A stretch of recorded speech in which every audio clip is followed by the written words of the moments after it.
and it was a pretty confusing, chaotic experience.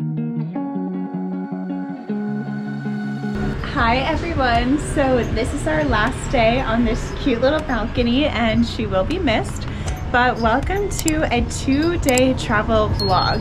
So the goal is to get from Luang Prabang, Laos to Hanoi, Vietnam, but it's going to take us 2 days. So the first leg of our travels will be to leave from here in our Airbnb in Luang Prabang and head down to the train station to take a train from Luang Prabang to Vientiane, which is the capital of Laos. And there are more options for us to get a bus from Vientiane to Hanoi. So first things first, I'll insert a little map of us going down to the capital.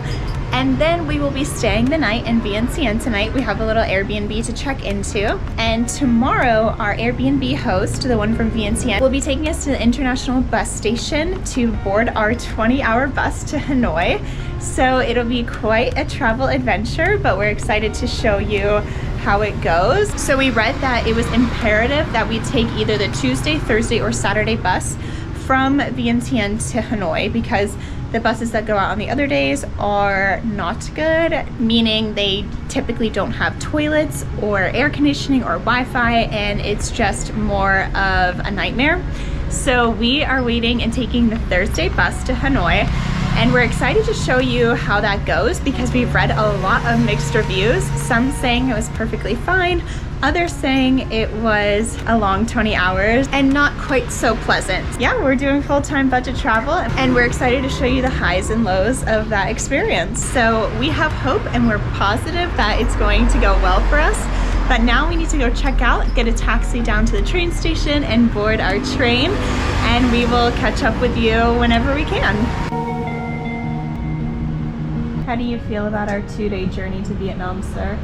I think it's gonna be bad. Really?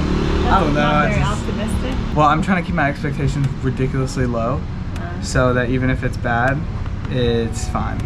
Also, there may be a wrench in our plans. We kind of just decided we wanted to go to Vietnam, so we got our visas like a day and a half ago. For Vietnam, if you fly in through an airport, you just get a visa on arrival. But if you're gonna cross a land border, you have to get an e-visa, and it's the same price, so whatever. But I applied for ours about a day and a half ago, and supposedly they were supposed to already be done, but it still says minor processing. So yeah, hopefully they process before like tomorrow afternoon. Otherwise, we will have to figure out what to do. I don't really know what to do. I don't really want to stay in Vientiane until Saturday. Look at how baby she is.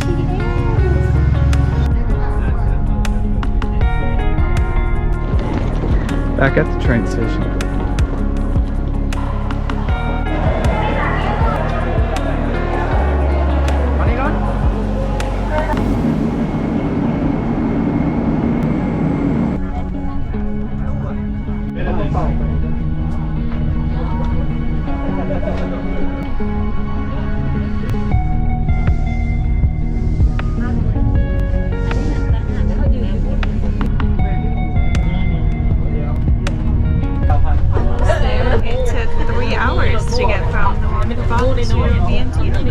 And we expected it to be an hour and a half.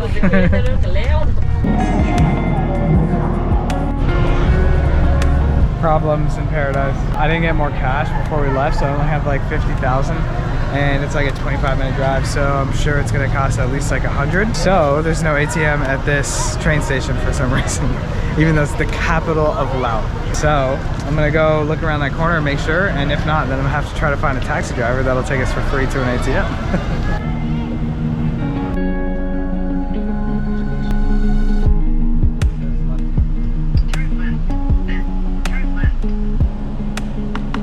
Sorry for the bad lighting. We are almost to our stay for the night in Vientiane, but this has been a longer day than we expected. I don't understand how sometimes time goes by really fast and sometimes slow. It felt like each minute was painfully going by, but this taxi ride is also quite long, so we couldn't really find any private taxis at the train station. We've gotten this minibus with about 5 other couples, so we dropped them all off at their hostels in the city center. Now we're en route to our stay. So we were the last to be dropped off, but now we're stopped off on the side of the road because our driver is hungry and thirsty, so he's getting something to eat before he drives us for 3 more minutes. Yeah, we only have 3 more minutes. And Matt also has to do directions, so that's a fun little change up from just ordering an Uber ride on your phone. But we are also starving and incredibly thirsty, so we're looking forward to getting to our place. Anyways, I'll talk to you guys when we get to the place because this is terrible lighting. Hi guys, so we just thought we'd check in really quickly. We made it to our stay in Vientiane for the night, so it got a little bit later than we expected. We expected to arrive here at maybe like 6 p.m. or something, but it is almost 9 o'clock now. So we had plans of going to the pharmacy and going to the store to get snacks for our bus ride, but that's going to have to wait for the morning. So for now, we are just going to take showers, go to bed, and then be up early for our bus ride to Hanoi. Also, Matt would like to say hello.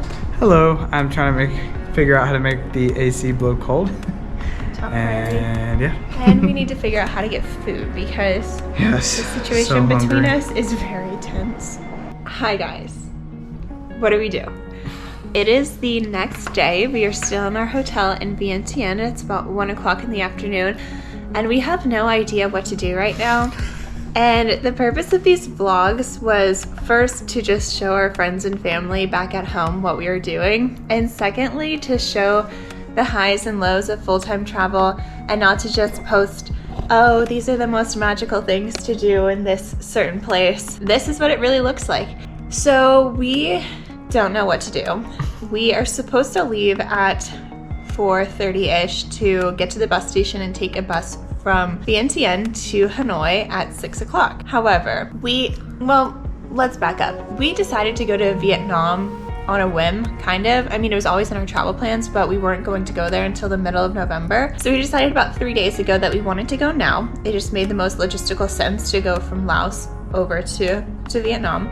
So then we applied for our e-visa because you need an e-visa to get in when you're doing a land crossing. They don't do visa on arrivals. The only way to do a visa on arrival is if you flew into the airport. We already decided we weren't going to fly because the only routes were to go from Laos back to Thailand, have a layover. The layovers were like 16 hours. So at that point, we'd have to get a hotel, we'd have to stamp into Thailand, stamp out of Thailand in our passports, and it just ended up being a lot. So we decided we wanted to try the overnight bus anyway because they're full-time backpackers in Southeast Asia and it's kind of a rite of passage. Anyways, we don't have our visas. The visas were supposed to take 3 business days to process. It's been 3 business days, but now we're reading horror stories about people who haven't gotten their Vietnam visas for 10 business days. So this morning we woke up and we decided to pay some company to expedite our e-visas, and they said that they would have them done in 48 hours. So ideally before we leave to go to the bus station. And also we need to have these e-visas printed. So we wanted to get it done before we left this hotel so the reception downstairs could print our e-visa and we'd be good to go. However, we contacted the company and they said that the earliest they'd have it to us is 6 p.m. This 2-day travel day vlog might end up being a 4-day travel day vlog. I don't know. What do we do? I guess we will let you guys know soon because we'll have to make a decision here in the next half hour or so. Now we're talking out loud and rambling and it might be interesting to you. It probably isn't, but we will check back in and let you know our decision here in a few hours because we're gonna have to make one. Okay. Bye.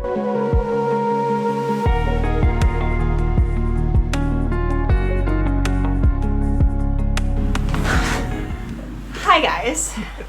So as you can tell by our change of scenery, we are in a new location. We made it to Hanoi in Vietnam, and boy, do we have a story to tell you. Yes.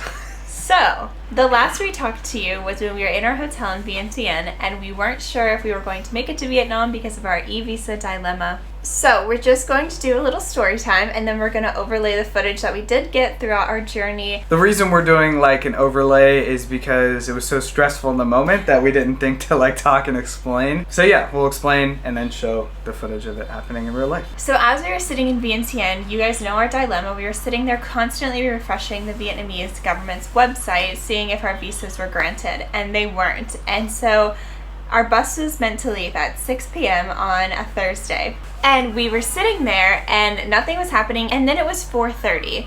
So at this point, we had given up. We were about to book another night in Vientiane, and I had done some wash in the sink, so we had wet clothes hanging in the bathroom. I was on the phone with my parents, and I was just telling them all of our travel drama. So we were sitting in the room pretty helpless. We didn't know what to do. We were trying to find a new bus to reschedule because we've read all the horror stories about traveling on bus from Vientiane to Hanoi. You're not supposed to take the Monday, Wednesday, Friday bus because it's just supposed to be a horrific experience. So we're like, fine, we'll stay 2 more days. We'll go on the Saturday bus. It's sold out. The next bus is Tuesday. So at this point, we're like, oh my gosh, we're gonna be stuck in Vientiane. We don't want to be stuck there. There's not that much to do, and we were so eager to get to Vietnam. So I'm sitting on the phone with my parents, and they're just like, oh, everything will work out, like whatever. And Matt refreshes the government's website, and our e-visas came in at 4:30 p.m. So at that point, I frantically hung up the phone, and I was like, we have to go.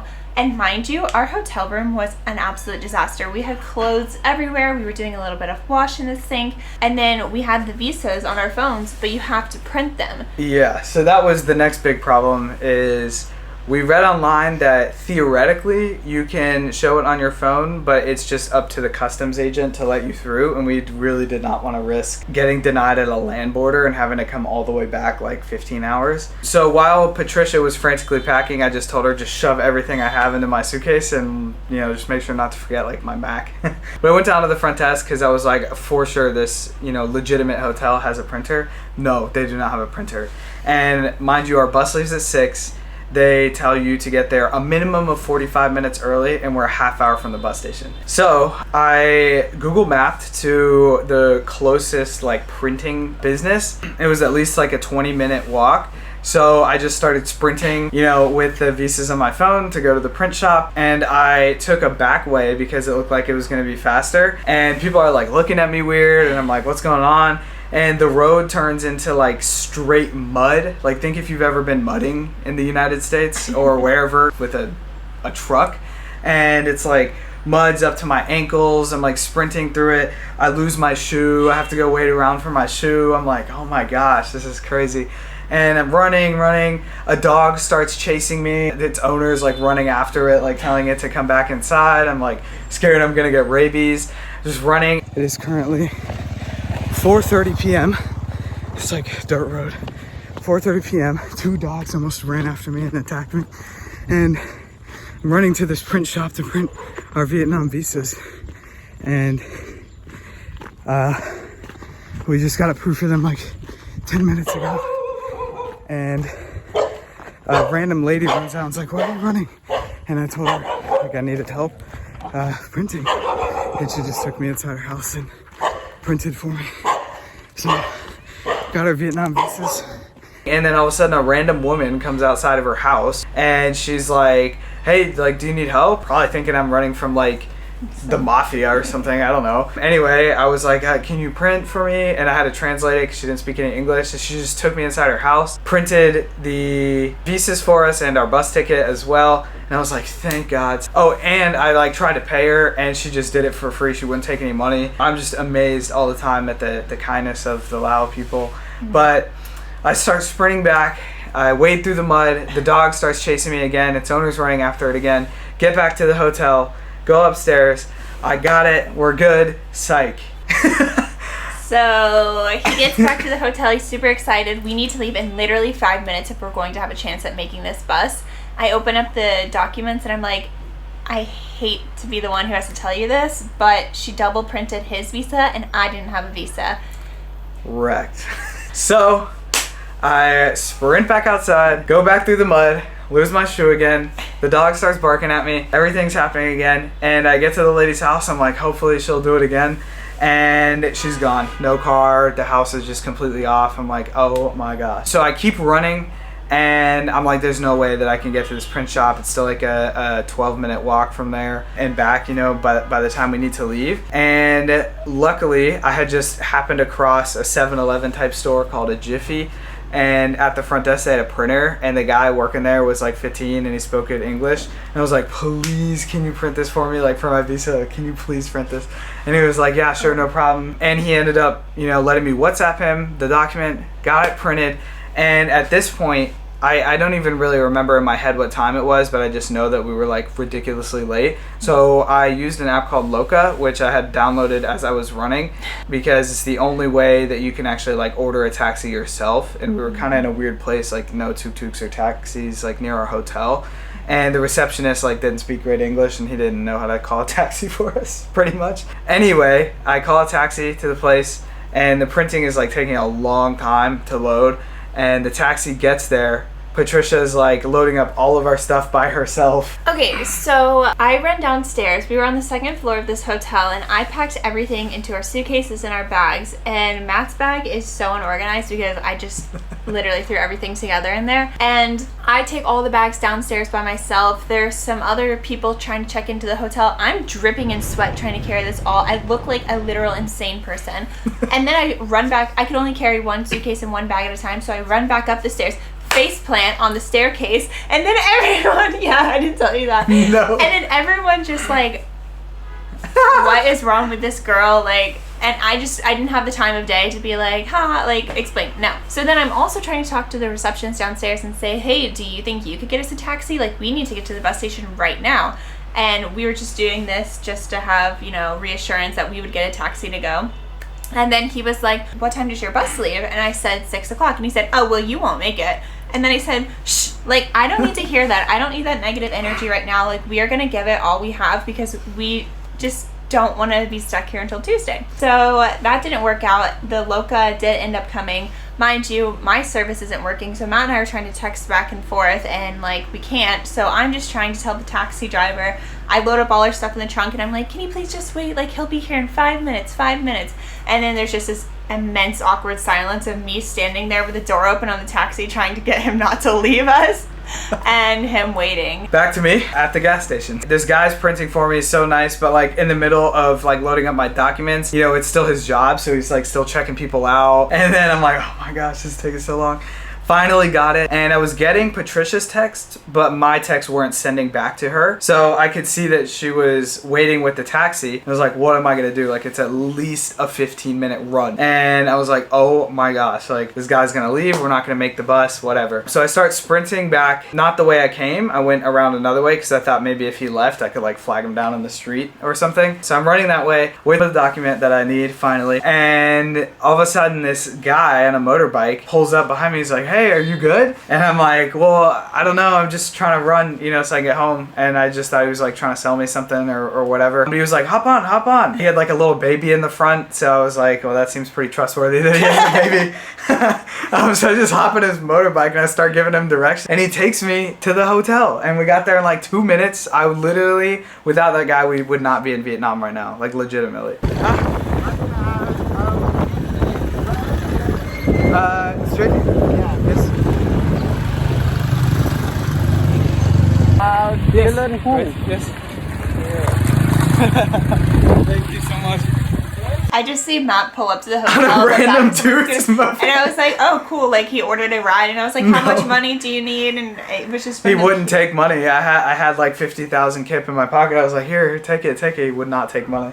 Yeah, just the pure kindness of the Lao people is what got us to Vietnam. Literally. So also our Airbnb host from Vientiane in Laos, he helped us so much because we were like, we gotta make it to the bus station, and we were texting him and he said, well, these are some good things to ask, like, where's gate 8? Where's my bus? How, can you take me there? And he translated it for us in Lao so we could just show our phones and get around. So then we get in the taxi ride. We left the hotel at 5 o'clock. This ride was supposed to take 10 minutes to get us to the bus station. Turns out we are in rush hour traffic, and it was the most insane traffic I've seen in all of Laos. The taxi driver is mad stressed. He's like, you're not going to make it. He's like talking to himself in Lao. He's like, ah. He's like, they're not going to make it. He was talking to himself so much. But it was so wholesome that he cared so much for us to make this bus. So then he whips the car and he starts driving on the sidewalk. To like bypass the traffic. And then he's like, okay, I know a shortcut. It takes us down this dirt road in the back of nowhere. And I don't really think it cut off that much time, but it's the thought that counts. So then we got to this bus station at 5:40 p.m. Our bus was scheduled to leave at 6 p.m. and it was on time. So it was about to leave in 20 minutes. And so then Matt runs out of the car to try and find the ticket counter where you're supposed to get your tickets, and I grab this stuff again, and I'm like lugging 2 ospreys and 2 suitcases all by myself, and I'm trying to like just make my way through. And I get to the counter 8, and there's nobody there. Lights off, just completely shut. Nobody at any of the counters in the whole bus station, and I'm like, oh my gosh, the bus is gone. We missed it. Yeah. I heard about buses leaving early. It's why you're supposed to get there 45 minutes before, and I was like, we missed the bus. No, we didn't. I used the translations our Airbnb host provided to us, and some people pointed me the right way. There's like 80 buses in the parking lot. I'm like trying to find the right one, and we actually found it. Some guy took our 12 go ticket that we booked it on, handed us some handwritten pencil on paper tickets with our seat numbers, and we actually made it to the bus. Yeah, we actually found our bus, and we read all the horror stories about the Vientiane bus station, about how there's thousands of people screaming and shouting, about how the bus drivers will take your ticket out of your hand and not give it back, but that's not your right bus driver, and then they'll make you pay. And we just heard it all, so we are prepared for the worst. But there weren't that many people there, and I think that just might be a post-pandemic thing, that there aren't many tourists traveling in Laos right now. So we are fortunate to just be pointed in the right direction and actually find our bus. And then we found some friends that we had made earlier in Laos, and they were on our same bus, so that was really fun. And then we boarded our 24-hour long bus ride from Vientiane, Laos to Hanoi, Vietnam. So it left on time, and that was a beautiful experience. And then we were both seated on the second floor. There's like 2 floors on the bus, little sleepers on the bottom and sleepers on the top. And I think that's such a luxury, because we've done 20-hour bus rides in Europe on the Flixbuses, which are very clean and very efficient and nice, but they're upright seats, and these you could at least lay down. So even though it was a little bit more dirty, I didn't care. I thought it was quite comfortable. Yeah, we actually had a great experience, to be honest. Luckily, we had already finished downloading most of our entertainment, so we had plenty of movies and books and stuff to... We get on the bus, I fell asleep for a little bit, and then we stop at this random restaurant, I guess you would call it, and it was 11 o'clock at this point, and we were pretty hungry because we hadn't eaten lunch that day, because we weren't anticipating on leaving that day anymore. So we got this random pile of rice, which was incredibly overpriced, but nonetheless we ate it and it was fine. And then we hopped back on the bus, and I slept all the way until we got to the border. We got to the border I think at like 3 or 4 a.m, but the border didn't open until 7, so the bus just sat still, which is kind of nice because you could just sleep without being constantly like rocked through potholes. The ride was quite rough. Very rough. Yeah, we were sliding on muddy roads, and there were some cliffs. I slept through that part, but Matt said that there were some pretty steep cliffs that we were... Yeah, there was definitely some very sheer cliffs with straight mud roads, you know, no pavement, which was kind of sketchy, but we made it, obviously. And then the border crossing, that was a story of itself. We got there, and then we had to stamp out of Laos, which was fine. And then they make you walk, well, specifically Westerners, they make you walk about 200-300 meters to the Vietnam side of the border. Right now. So guys, we've just stamped out of Laos, and foreigners, specifically Westerners, have to physically walk across the border. You cannot get on the bus. It's so cold. And it's raining. And you have it's to walk, raining. I think, a few hundred meters to get into Vietnam. So we had to go for a walk, and it was 7 a.m. and it was raining and it was freezing. But anyways, we make the walk, we go to the Vietnam border to get checked in. And it was a pretty confusing, chaotic experience, but thankfully, again, there weren't that many people there, because I've read stories about like just the mad chaos of it all. But it was not too bad for us. Totally fine. So we got there, and then we had to pay $2 US each. We paid in US cash, which we brought US cash from home just like for emergencies. We didn't know how much we were going to actually need to use it. Yeah. So then we got in with our visas, and this is we have a new dilemma though, because we applied for a 30-day visa for Vietnam. And for some reason, I don't know, we only got 14 days here. So that's something we need to work on tomorrow morning, if we can go to an embassy to extend our visa, because we want to be here for 2.5 weeks to do Hanoi all the way to the south to Ho Chi Minh City. And it's not looking too promising. It's looking like you have to do a visa run. We'll update you guys on that later. But anyways, we got our visas stamped in our passports, and then we had to take all of our baggage off the bus and put it through scanners, The funny thing is that we noticed is that they put our luggage through scanners to check it for any, I don't know, drugs, weapons, whatever, but they didn't scan your person, so we could have just put all our drugs and weapons right on our person. Literally. But we didn't. Obviously. And then they made you wait for another hour in the freezing pouring rain before we could get back on the bus. It was a pretty bizarre experience, and I think the land crossing from Laos to Vietnam is definitely a lot more challenging than just flying into an airport. Yes. But we saved so much money by taking the bus. So once we got stamped into Vietnam, it was pretty much smooth sailing from there. The rest of the ride was pretty uneventful. The roads were much better in Vietnam than they were in Laos. And then we arrived to Hanoi at the bus station at about 6 p.m. So it was right about exactly 24 hours. And then we grabbed our bags, got everything off. So we're in the colonial or old quarter of Hanoi. I'm not sure if that's exactly what you're supposed to say, but we're in like the old town of Hanoi. Seems like a very nice area. There's a night market literally outside of our hotel. This hotel is amazing. It's really nice. It's the most ideal location. It cost us $14 a night, and we'll do a little room tour for you guys. Okay, quick little room tour. Again, this place cost $14 a night. So you walk in, the bathroom's immediately right here. And this is something we're so excited about. The shower looks nice. Our last two places didn't have like a shower head that was fixed onto the wall, so you just had to kind of hose yourself off. So after a 24-hour bus ride where we're looking like absolute insane people and we just stink really bad, we're excited to have a nice bathroom. And then pretty simple, but pretty nice. We just have our bed, a TV, a beautiful chair. And then the bonus is this little balcony. It's so cute.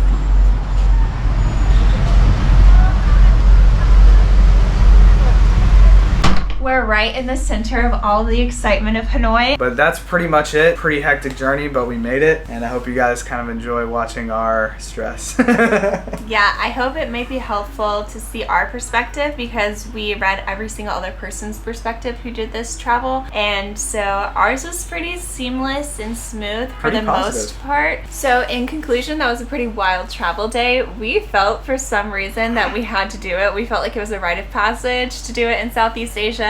And we're glad to have had the experience. If you're looking for advice at all, we don't recommend going from Laos to Vietnam doing the land border crossing, because it's just quite a headache and it's probably worse in high season. Anyways, we made it here. We're super grateful to be here. We hope you enjoyed our wild travel day, and we will see you tomorrow for our first full day in Hanoi, Vietnam. What do we do? Yeah, we were like bouncing and there was like dirt road. That was crazy. Bloopers.